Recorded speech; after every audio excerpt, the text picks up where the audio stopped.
Good morning guys! Ayan naman tayo, papasok na. Nakahatid na po tayo ng anak, estudyante. So, on the way to work. Habang nasasakyan guys, na-work na din tayo. Tingnan nyo. O, diba? Ginagawa ko na yan habang nandito pa sa sasakyan. Habang traffic, o, diba? Nagda-drive, tsaka may ginagawa yung isang kamay. Ayan, basta safe lang po tayo ha. Huwag po nyo akong gayahin pag hindi nyo po kaya or mga technique na para gawin yung mga small work kahit nagda-drive kayo. Kasi sa trabaho ko kasi guys, marami akong trabaho sa office na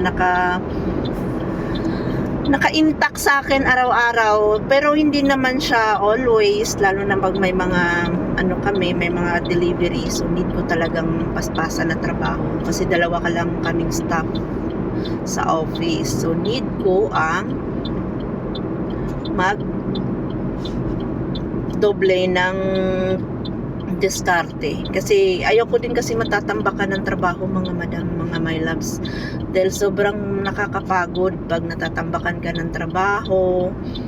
So kailangan mong diskarte. Diskartehan mo talaga. Mas okay na nga yung ganito kaysa sa pag nasa system ako, pa nasa computer ako guys. Diyos ko, hindi ko kayang diskartehan ng system, lalo na napaka-loading ng computer ko, napaka-loading. So ang hirap dun ako. Minsan hindi ko na yun ginagawa yung trabaho ko. Ngayon may gagawin pa ako. Nung nakarang linggo pa yun hinihingi sa akin ng PRO dahil kailangan namin mag-submit ng tax corporation. Hindi pa kasi kami napag-submit. Pero iniiwanan ko dahil naglo-loading, so masakit yung ulo ko. So ginagawa ko yung mga trabaho hindi ko natatapos. Siguro ngayon kasi need niya this week. Kaya tsaga mo na si Inday mamaya. Pagkatapos nito, maghatid ako. Pupunta ako ng Aldahid.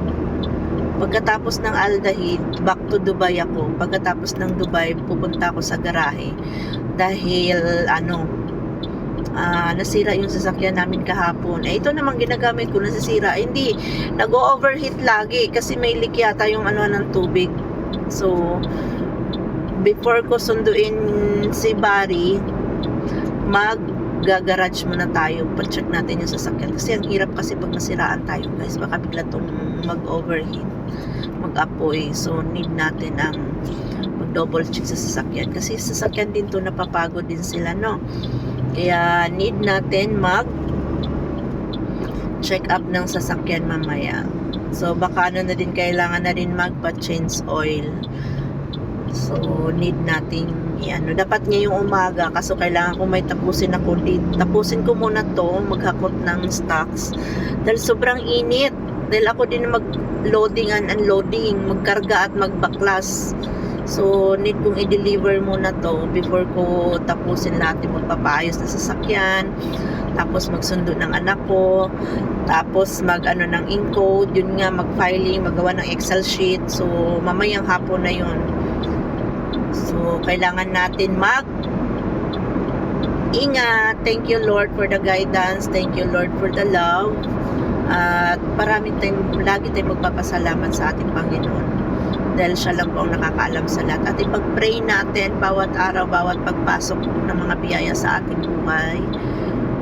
Dahil siya lang po ang nakakaalam po anong para sa atin. Huwag na tayong siyempre may mga pangarap tayo sa buhay, may mga gusto tayong mangyari, pero ipag-pray natin yun dahil pag ikaloob ng Diyos sa atin, mangyayari at mangyayari yun, no? Basta God protection lang lagi ang pinag-pray ko, na sana mag-ingatan kami ni Lord, walang mangyayari sa amin dito, lalo na si Barry, napakabata pa ng anak ko, is turning to 9, so naway ingatan ako lagi ni Lord, lalo na sa pag-driving dahil araw-araw talaga ako nagda-drive. Ilang kilometers yung tinatakbo ko araw-araw, tinatravel ko yan, minsan 5 hours, 6 hours ako laging nagda-drive. So yun lang ang lagi kong pinagpipray at lagi akong ingatan ni Lord sa aking driving, kahit minsan ay may mga mild accident, pero normal naman yun. Sana nga ay gabayan ako lagi. Marami naman tayong mga trials, pero need natin ng protection from the Lord. Siya lang po ang ating hingyan ng tulong sa lahat ng mga bagay, no? bye-bye muna. Bye-bye muna. Dito muna tayo, guys.